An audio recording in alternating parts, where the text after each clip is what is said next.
आज बाबा की 10/8 का महावाक्य है। महावाक्य का सार है, मीठे बच्चे बाप आए हैं तुम्हें इस पाप की दुनिया से निकाल चैन की दुनिया में ले जाने।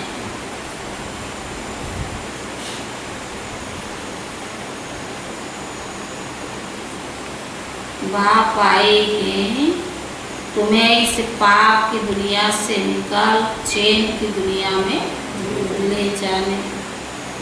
बाप द्वारा तुम्हें सुख शांति की 2 सौगातें मिलती है।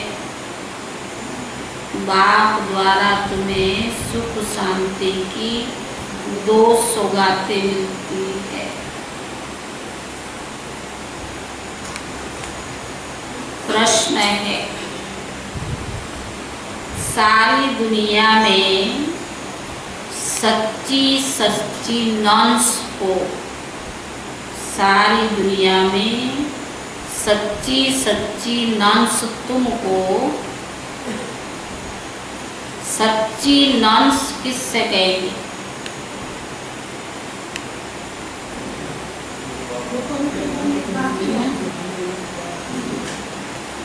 बाबा ने कहा सारी दुनिया में तुम सच्ची सच्ची नॉन्स हो, तो सच्ची नॉन्स किससे कहेगी?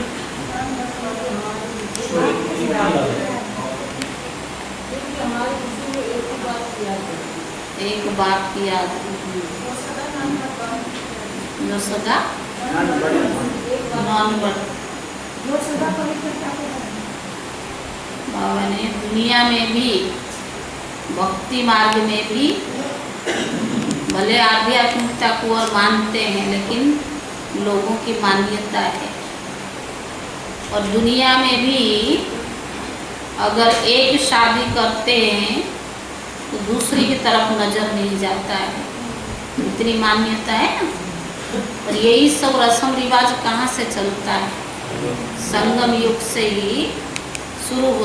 बाबा सब कुछ सिखा देता है और प्रैक्टिकल की लाइफ है। और फिर द्वापर युग से लोग उसका शुरू करते हैं, रस्म रिवाज शुरू होती है। तो बाबा ने कहा जैसे मीरा की उदाहरण क्यों दिया है, भक्ति में भी सिर्फ एक को ही मानती थी, और क्रिश्चियंस जो है सिर्फ एक क्राइस्ट को ही मानते हैं। नहीं, बाबा ने कहा क्रिश्चियन जो है 2 को मानते हैं, क्योंकि क्राइस्ट को वो परमेश्वर का क्राइस्ट गॉड को इशारा करता है, पर बेटा मानते हैं, परमेश्वर का बेटा मानते हैं। लेकिन उनकी बुद्धि तो क्राइस्ट और उसके साथ लगा। क्राइस्ट को तो इशारा निराकर को याद करो, एक को याद करो, लेकिन जो कहा है उसको भी याद करते और उसको भी याद करते हैं। जैसे बाबा ने कहा ब्रह्मा थ्रू से बाबा को भी याद करते ना, तो उनका बुद्धि और कहाँ नहीं जाता। तो ऐसे बाबा ने कहा तुम बच्चे भी कौन हो? सच्चे सच्चे नॉन्स हो। वो तो शरीरधारी के साथ, हमारा परमात्मा के साथ, निराकार के साथ सच्चा रिश्ता है। तो बुद्धि और कहाँ नहीं जानी चाहिए। उत्तर है सच्ची नॉन्स वह है जिनकी बुद्धि में एक की याद हो, अर्थात नन वट वन।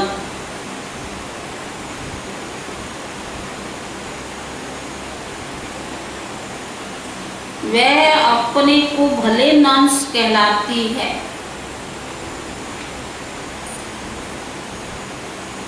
लेकिन उनकी बुद्धि में सिर्फ एक क्राइस्ट की याद नहीं,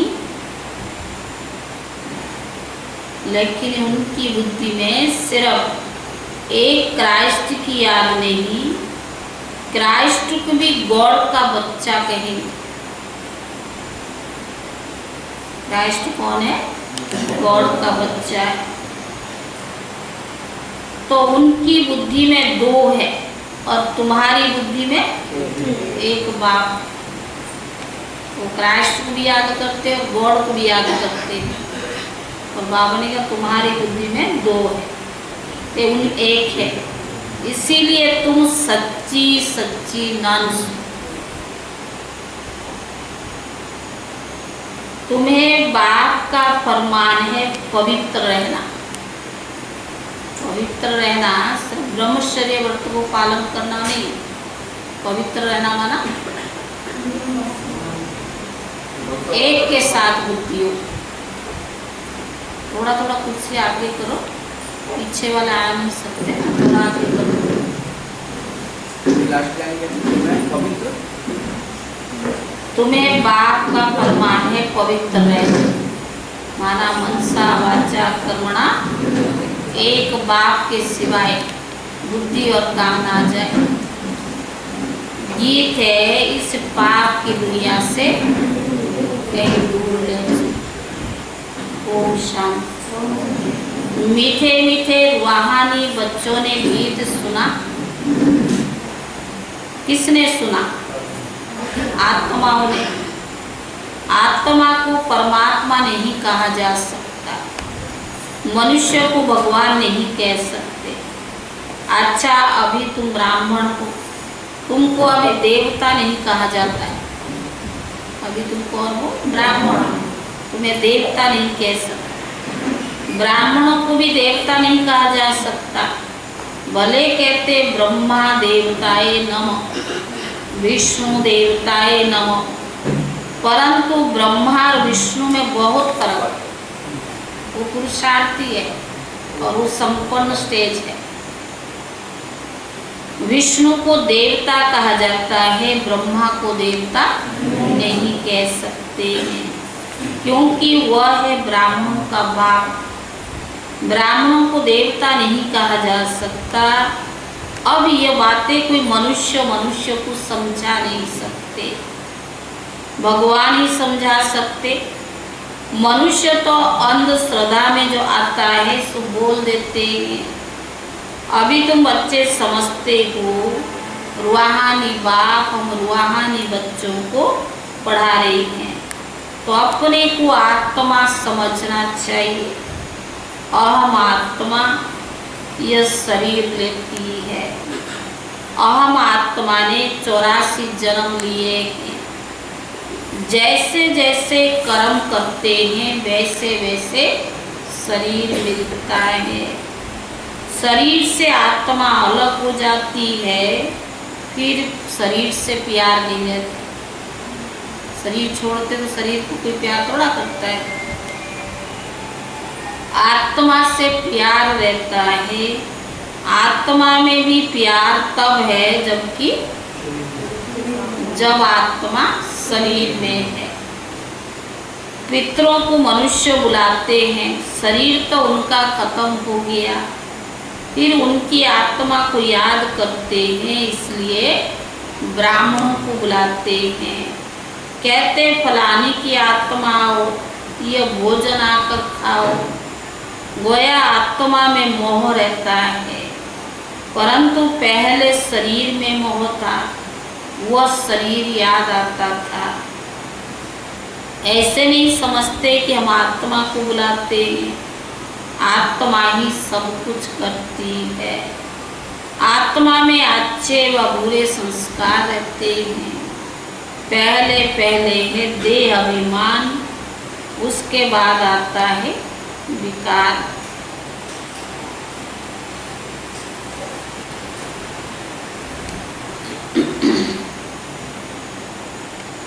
ओम शांति। आत्मा ही सब कुछ करती है। आत्मा में अच्छे व बुरे संस्कार रहते हैं। पहले पहले देह अभिमान, फिर उसके बाद होते हैं विकार। सबको मिलाकर कहा जाता है विकारी। जिनमें यह विकार नहीं उनको कहा जाता है निर्विकारी। यह तो समझते हो बराबर भारत में जो देवी देवता थे तो उनमें देवी गुण थे।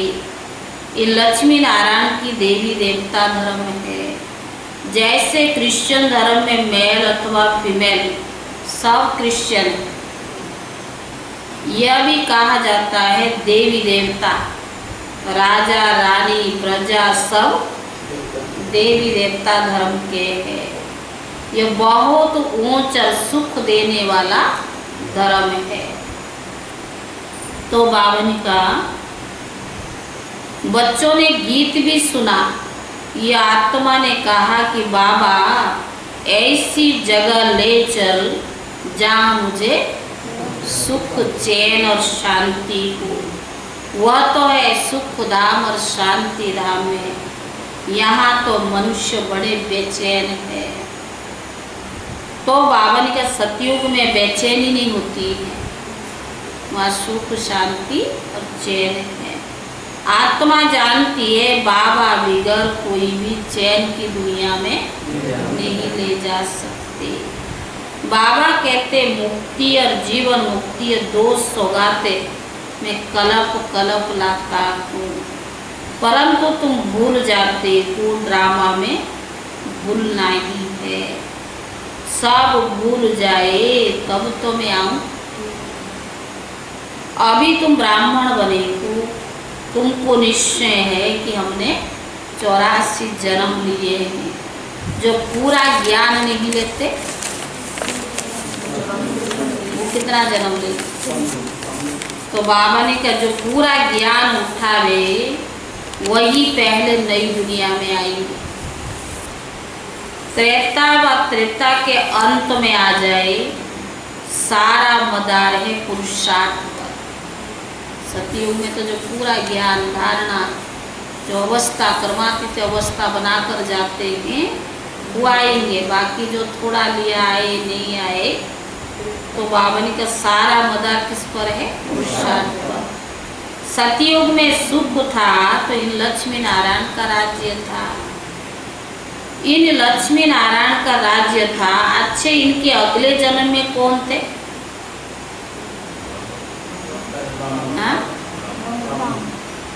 किसको पता नहीं। अगले जन्म में तो ब्राह्मण थे ना, उससे पहले शूद्र थे।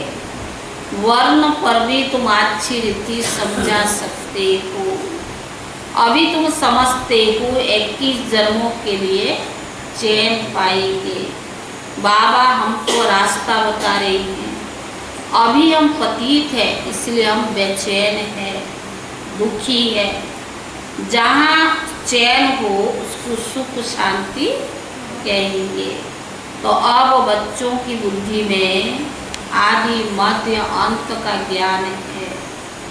समझते हो बराबर सतयुग में भारत कितना सुखी था। दुख अथवा बेचैनी का नाम नहीं था। अभी तुम पुरुषार्थ कर रहे हो स्वर्ग में जाने के लिए। अभी तुम बने हो ईश्वरीय संप्रदाय के, और वह है आसुरी संप्रदाय के। कहते हैं ना पाप आत्मा, आत्माएं अनेक है और परमात्मा एक है। सब ब्रदर से सब परमात्मा नहीं हो सकते। इतनी थोड़ी सी बात भी मनुष्य की बुद्धि में नहीं आता। बाबा ने समझाया कि सारी दुनिया बेहद का बड़ा टापू है। वह छोटे छोटे टापू होते हैं।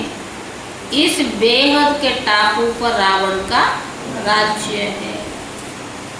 इन बातों को मनुष्य नहीं समझते हैं। वह तो सिर्फ कहानियाँ ही सुनाते रहते हैं। कहानी को ज्ञान नहीं कहा जाता है। बाबा भी ज्ञान कहानी की तरह सुनाता है, लेकिन ये अलग चीज़ है, आध्यात्मिकता की ओर ले जाता है। और वो लोग तो कहानी सुनाते हैं। उससे मनुष्य सदगति को नहीं पा सकते हैं। ज्ञान से ही सदगति मिलती है। ज्ञान देने वाला एक बाप के सिवाय दूसरा कोई हो ही नहीं सकता। भक्तों की भगवानी आकर रक्षा करते थे ना। मनुष्य की कभी रक्षा कर ही नहीं सकते। शिव बाबा सभी बच्चों को वर्षा देते हैं। हाँ, किसको मुक्ति और किसको जीवन मुक्ति, लेकिन वर्षा सबको देते बाप। वह भी बाप है, शिक्षक भी है, सतगुरु भी है, वकील और बैरिस्टर भी है। बाप, टीचर, सदगुरु तो है ही, लेकिन साथ में वकील, क्योंकि रावण के पंजों से छुड़ाता है ना, तो क्या है, वकील है।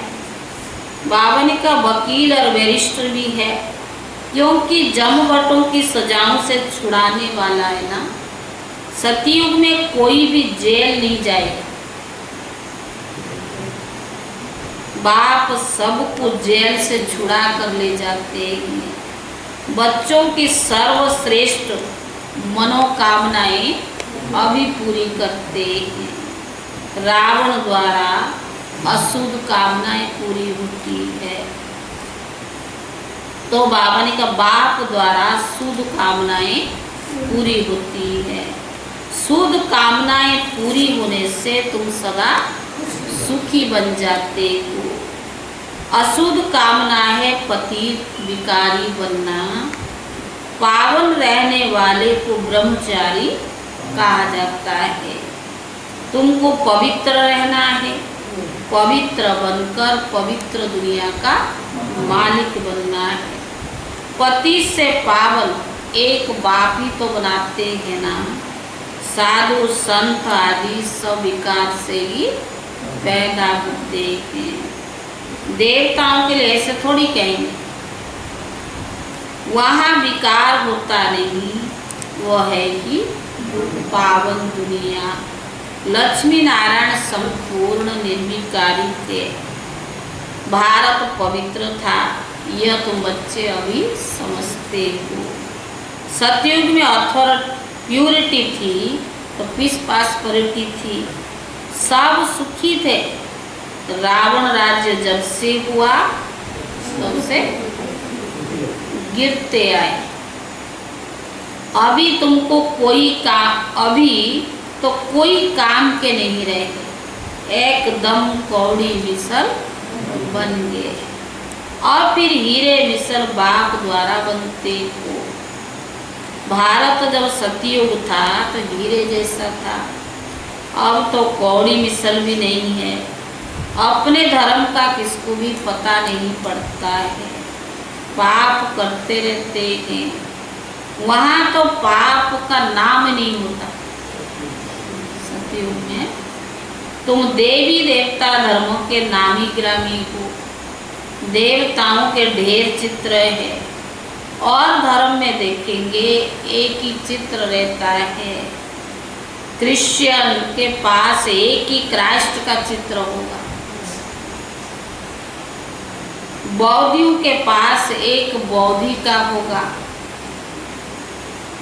तो बावन का क्रिश्चियन क्राइस्ट को याद करते हैं, उनको नॉन्स कहा जाता है। नॉन्स माना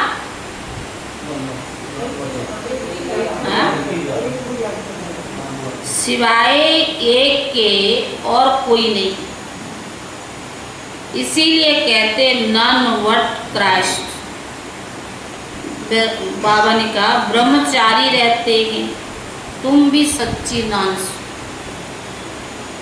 तुम अपने ग्रस्त व्यवहार में रहते नॉन्स बनती हो। एक ही बाप को याद करते हो, नन वट वन। एक बाप दूसरा नाम। सच्ची नॉन्स किससे कहेंगे? बुद्धि चारों तरफ फंसी हुई ना, एक बाप के सिवाय दूसरा, उन्हीं की बुद्धि में ही तो टचिंग होगा ना। तो बाबा ने कहा उन्हों की बुद्धि में फिर भी दो आ जाते हैं, क्राइस्ट भी और गॉड भी।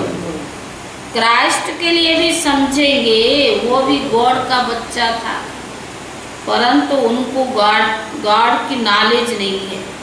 तुम बच्चों को तो नॉलेज भी है। सारी दुनिया में ऐसा कोई नहीं जिनको परमात्मा का ज्ञान। तो बाबा ने कहा परमात्मा कहाँ रहते हैं, कब आते हैं, उनका पाठ क्या चलता है ये कोई भी नहीं जानते। भगवान को जानी जाननहार भी कहते हैं। समझते हैं कि हमारे दिल की बातों को भी वो जानता है। बाप कहते मैं नहीं जानता, हमको क्या पड़ी है, जो हर एक दिल को बैठकर रीड करूँगा। हम आए ही हैं पतितों को पावन बनाने। अगर कोई पवित्र नहीं रहते, झूठ बोलते हैं, तो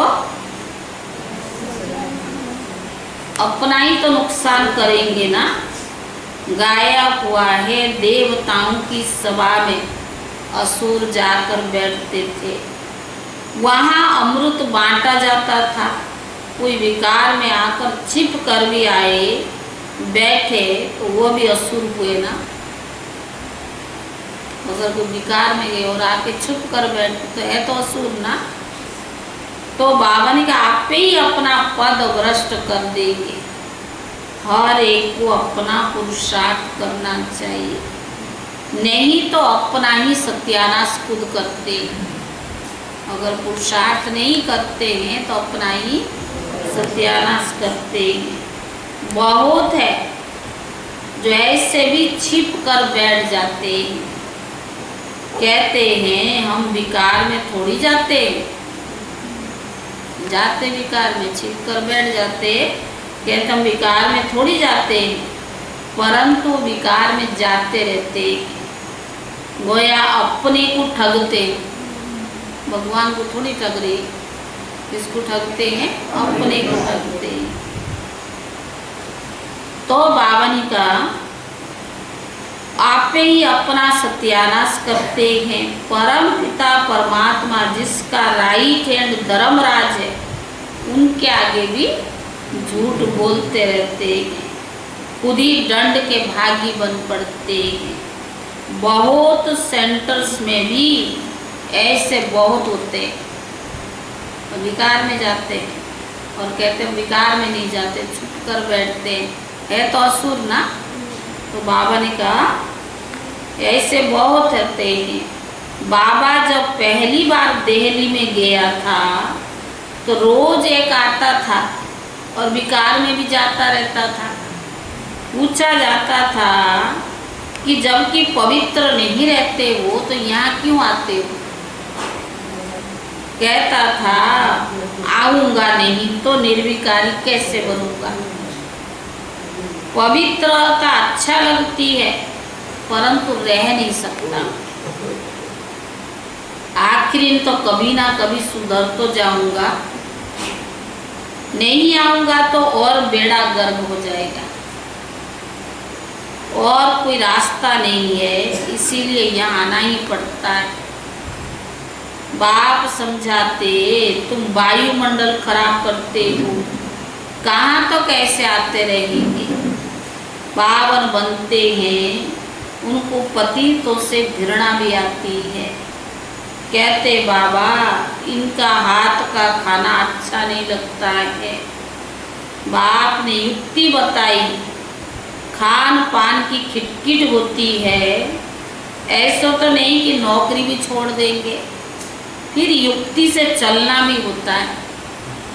मजबूर है भाई लोग नौकरी करते ना, अगर युगल ज्ञान में नहीं चलती है तो मुश्किल होता है। तो बाबा ने कहा कोई कुछ समझाओ तो बिगड़ पड़ते हैं, पवित्र कैसे रहेंगे। यह तो कब सुना ही नहीं है। सन्यासी भी रह नहीं सकते, जब घरवार छोड़कर चले जाते हैं तब वो पवित्र रह सकते हैं। परंतु ये किसको पता नहीं, यहाँ पतित पावन परमात्मा ही आकर पढ़ाते हैं। नहीं मानते हैं इसलिए विरोध करते हैं। शिव बाबा ब्रह्मा तन में आते हैं, कोई शास्त्र दिखाओ। यह तो गीता में लिखा भी हुआ है कि मैं साधारण बुढ़े तन में आता हूँ। वे अपने जन्म को भी नहीं जानते, यह भी लिखा हुआ है। फिर तुम कैसे कहते हो कि मनुष्य परमात्मा तन में आएंगे? पति तन में ही आकर रास्ता बताएंगे ना। आगे ही आए थे तो कहा था माम एकम याद करो, कलप कलप आते। तो बाबा ने कहा वही परम धाम में रहते हैं, कहते माम एकम याद करो। कृष्ण का शरीर तो मूल वतन में नहीं होगा जो कहे कि माम एकम याद करो। एक परम पिता परमात्मा ही साधारण तन में प्रवेश कर तुम बच्चों को कहते कि माम एकम याद करो। इस योग अग्नि से तुम्हारे पाप कट जाएंगे। इसीलिए ही मुझे पतित पावन कहते हैं। पतित पावन जरूर आत्माओं का होगा ना, पतित ही आत्मा बनती है।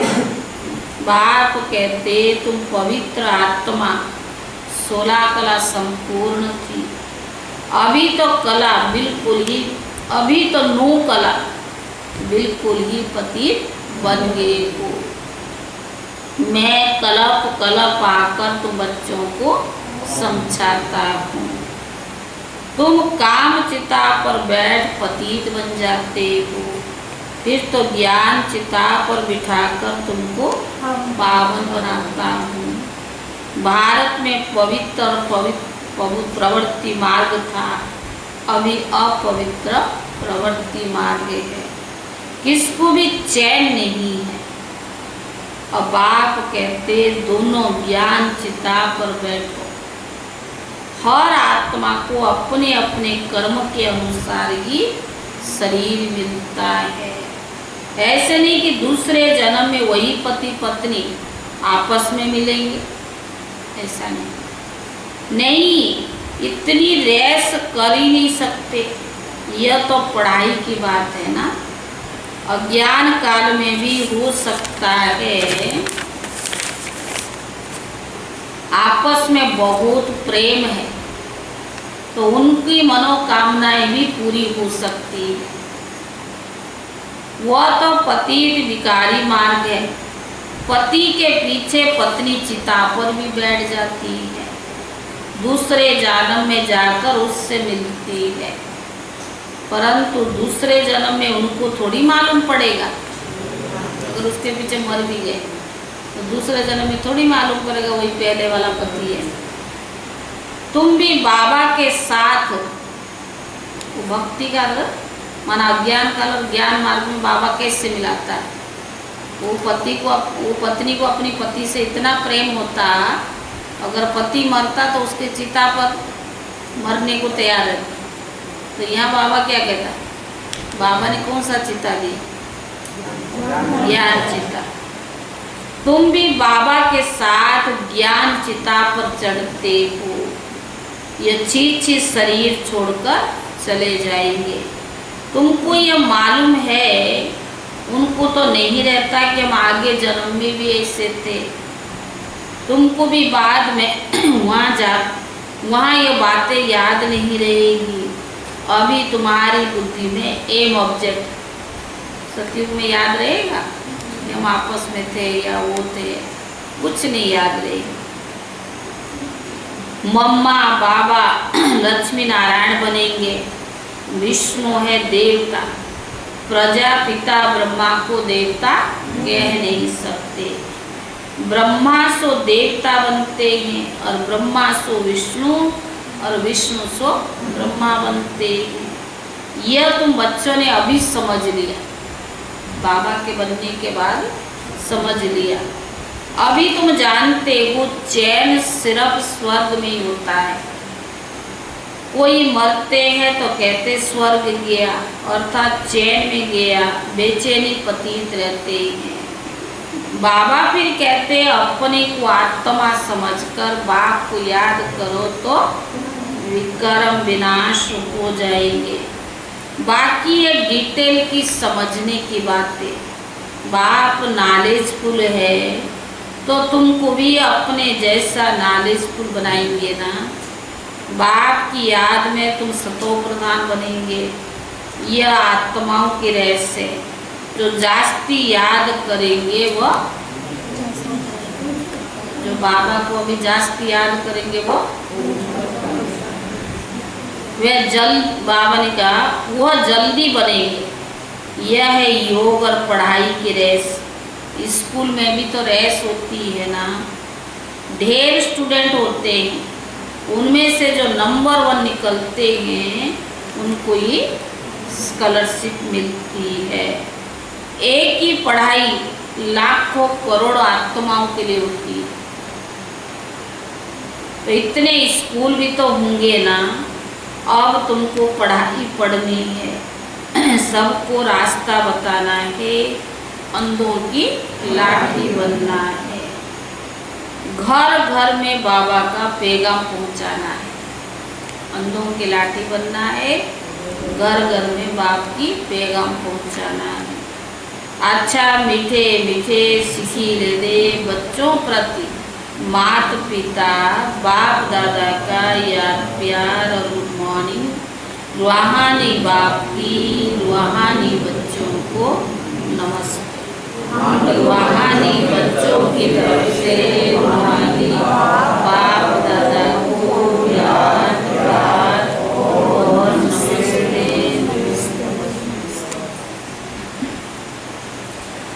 क्या सुन धारणा के लिए मुख्य सार।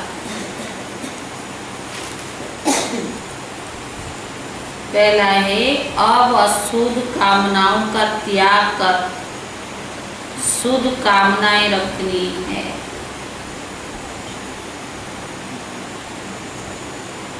सबसे शुद्ध कामना है पवित्र बनकर पवित्र दुनिया का मालिक बने।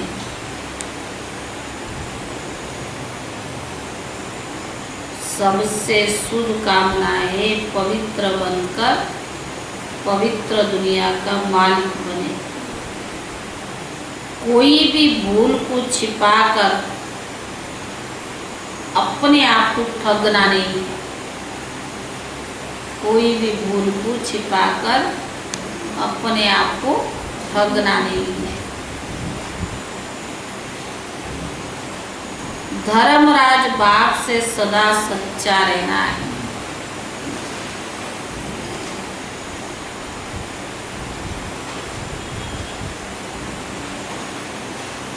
दूसरा ज्ञान चिता पर बैठ इस पढ़ाई में रेस कर भविष्य नई दुनिया में ऊंच पद पाना है।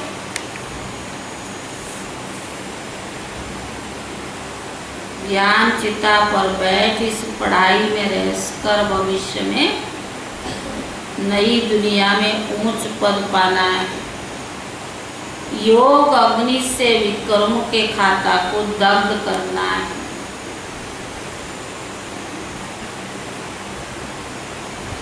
वरदान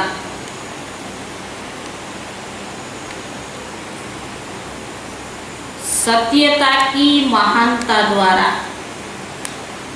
सदा खुशी की झूले में झूलने वाले अथॉरिटी स्वरूप भव। सत्यता की महानता द्वारा सदा खुशी की झूले में झूलने वाले अथॉरिटी स्वरूप भव। सत्यता की अथॉरिटी स्वरूप बच्चों का गायन है। सच तो बेटो नच। सत्यता की अथॉरिटी स्वरूप बच्चों का गायन है। सच तो बेटो नच। सत्यता की नाव हिलेगी लेकिन डूब नहीं सकती।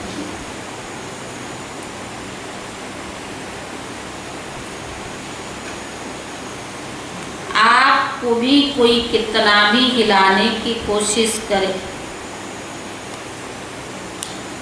लेकिन आप सत्यता की महानता से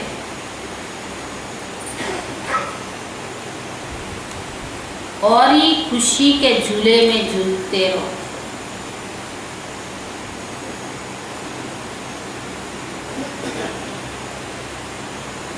आपको कोई कितना भी हिलाने की कोशिश करे, लेकिन आप सत्यता की महानता से खुशी की झूले में झूलते रहो।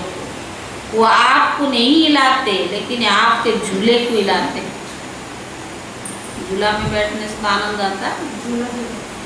वो आपको नहीं हिलाते हैं, लेकिन आपके झूले को हिलाते हैं।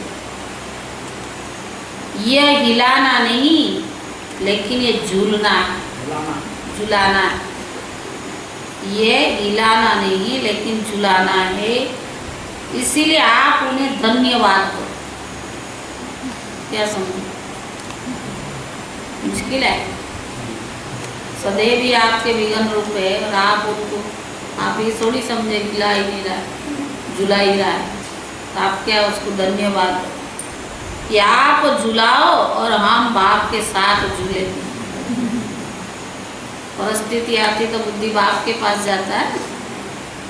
तो धन्यवाद उसको, तो बलिहारी आपकी है जो आप परिस्थिति लाए और बुद्धि को बाप के पास गया।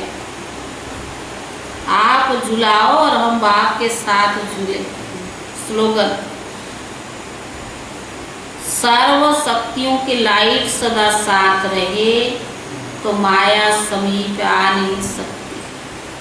सर्व शक्तियों की लाइट सदा साथ रहे तो माया समीप आ नहीं सकती। ओम शांति। अभी 5 मिनट मधुबन का